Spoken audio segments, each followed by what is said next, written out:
ओम श्री गणेशाय नमः। श्री महालक्ष्मी व्रत कथा। यह व्रत भाद्रपद के शुक्ल पक्ष की अष्टमी को आरंभ करके आश्विन मास के कृष्ण पक्ष की अष्टमी को समापन किया जाता है। एक समय महर्षि द्वैपायन व्यास जी हस्तिनापुर आए। उनका आगमन सुन समस्त राजकुल के कर्मचारी महाराज भीष्म सहित उनका सम्मान आदर कर राजमहल में महाराज को स्वर्ण के सिंहासन पर विराजमान कर अर्ध पाद्य आचमन से आपका पूजन किया।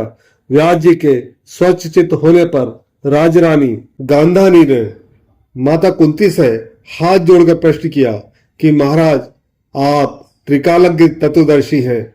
आपसे हमारी प्रार्थना है कि स्त्रियों को कोई ऐसा व्रत व सरल पूजन बताइए जिससे हमारी राजलक्ष्मी सुख, पुत्र, पौत्र, परिवार सदा सुखी रहे। इतना सुनकर व्यास जी ने कहा, हम ऐसे व्रत पूजन का उल्लेख कर रहे हैं जिससे सदा लक्ष्मी जी स्थिर होकर सुख प्रदान करेंगी। वो श्री महालक्ष्मी व्रत है जिनका पूजन प्रतिवर्ष आश्विन कृष्ण पक्ष की अष्टमी का माना जाता है।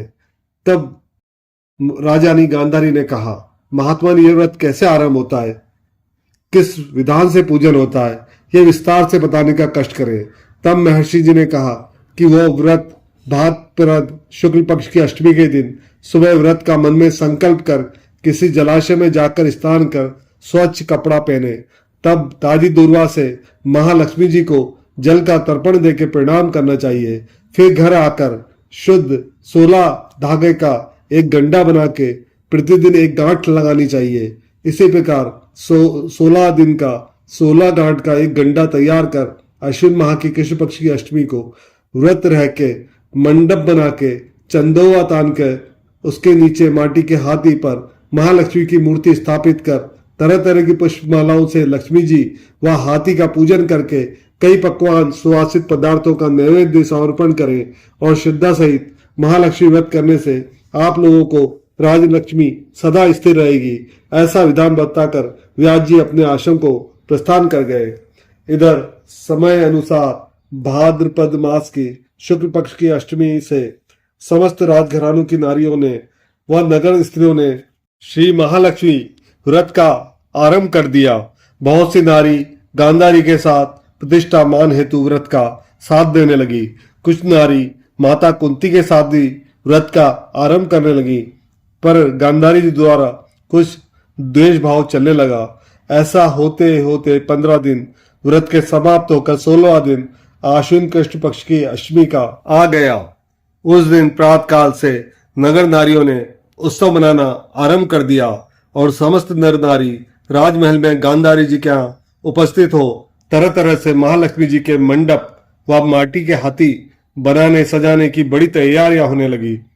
गांधारी जी ने नगर की सभी प्रतिष्ठित नारियों को बुलाने के सेवक भेजे, पर माता कुंती को नहीं बुलवाया गया और न कोई सूचना भेजी। उत्सव वाद्य की धुन गूंजने लगी जिससे सारे हस्तिनापुर में खुशी की लहर दौड़ गई। माता कुंती ने इसे अपना अपमान समझकर बड़ा रंज मनाया और व्रत की कोई तैयारी ना की। इतने में महाराज युधिष्ठिर, अर्जुन, भीमसेन, नकुल, सहदेव सहित 5 पांडव उपस्थित हो गए। तब अपनी माता को गंभीर देख अर्जुन ने प्रार्थना की, माता, आप इतनी दुखी क्यों हो?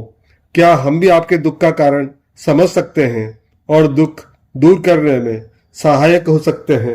आप बताएं। तब माता कुंती ने कहा, बेटा, जाति अपमान से बढ़कर कोई दुख नहीं है। आज नगर में श्री महालक्ष्मी व्रत उत्सव में रानी गांधारी ने सारे नगर की सारी औरतें मान देकर बुलाई हैं, पर तुम्हारी ईर्ष्यावश मेरा अपमान कर उत्सव में नहीं बुलाया। तो पार्थ ने कहा, माता, क्या वह पूजा का विधान सिर्फ दुर्योधन के ही महल में हो सकता है? आप अपने घर नहीं कर सकती? तब कुंती ने कहा, बेटा, कर सकती हूँ, पर वो साज सामान इतनी जल्दी तैयार नहीं हो सकता, क्योंकि गांधारी के 100 पुत्रों ने माटी का विशाल हाथी तैयार करके पूजन का साज सजाया है। वो ऐसा विधान तुमसे न बन सकेगा और उनके उत्सव की तैयारी आज दिन भर से हो रही है। तब पार्थ ने कहा, माता, आप पूजन की तैयारी कर नगर में बुलावा फैलावें। फिर मैं ऐसा हाथी पूजन को बुला रहा हूँ जो आज तक हस्तिनापुर वासियों ने न तो देखा होगा न पूजन किया है। मैं आज ही इंद्रलोक से इंद्र का हाथी ऐरावत जो पूजनीय है उसे बुलाकर तुम्हारी पूजा में उपस्थित करा दूंगा, आप अपनी तैयारी करें। इधर माता कुंती ने सारे नगर में पूजा का ढिंडोरा पिटवा दिया और पूजा की विशाल तैयारी होने लगी।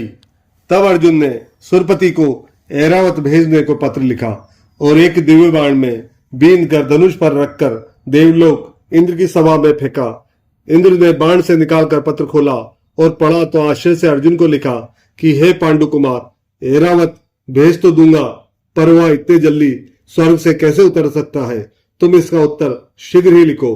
पत्र पाकर अर्जुन ने पत्र में बाणों का रास्ता बना के हाथी उतारने की प्रार्थना लिख पत्र वापस कर दिया।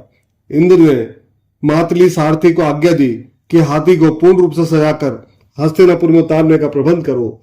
महावत ने तरह तरह के साज सामान से ऐरावत को सजवाया। देवलोक की अंबर झूल डाली गई, सुवर्ण की पालकी रत्न जड़ित कलशों से बांधी गई, माथे पर रत्न जड़ित जाली सजाई गई, पैरों में घुंघरू सुवर्ण मणियों की बांधी गई, जिनका चकाचौंध पर मानव जाति की आंखें नहीं ठहर सकती थी। इधर सारे नगर में धूम हुई कि कुंती माता के घर सजीव इंद्र का ऐरावत बाणों के रास्ते पर स्वर्ग से उतरकर पूजा जाएगा। सारे नगर के नर नारी, बालक और वृद्धों की भीड़ ऐरावत को देखने एकत्र होने लगी। गांधारी के राजमहल में भी इस बात की चर्चा को बड़ी चहल पहल मच गई। नगर की नारियां पूजन थाली ले लेके भागने लगी और माता कुंती के महल में उपस्थित होने लगी। देखते देखते सारा महल पूजा करने वाली नारियों से ठस भर गया। सारे नगरवासी ऐरावत के दर्शनों को गली, सड़क, महल, अटारियों पर एकत्रित हो गए। माता कुंती ने ऐरावत को खड़ा करने हेतु रंग बिरंगे चौक को पुरवाकर नवीन रेशमी वस्त्र बिछवा दिया। हस्तिनापुर वासी तरह तरह की स्वागत तैयारी में फूल माला, अबीर, केसर हाथों में लेकर पंक्तिबंद खड़े थे। इधर इंद्र की आज्ञा पाकर ऐरावत स्वर्ग से बाणों के बनाए रास्ते से धीरे धीरे आकाश मार्ग से उतरने लगा, जिसके आभूषणों की आवाज नगरवासियों को आने लगी।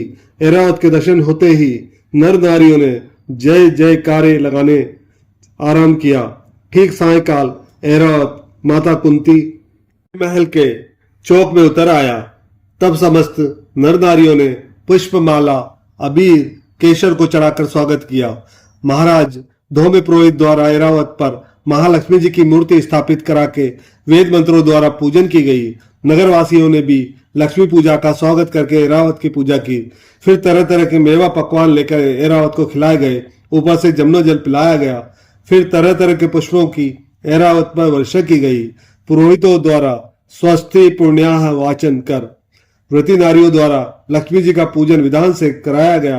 कुंती ने व्रत के डोरा के गंडा में 16वीं गांठ लगाकर लक्ष्मी के सामने समर्पण किया। ब्राह्मणों को पकवान, मेवा, मिठाई देकर भोजन की व्यवस्था की गई। तब वस्त्र, द्रव्य, स्वर्ण, अन्न, आभूषण देकर ब्राह्मणों को संतुष्ट किया।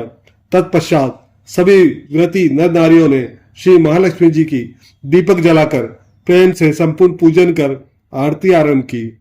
जय मां ताप्ती।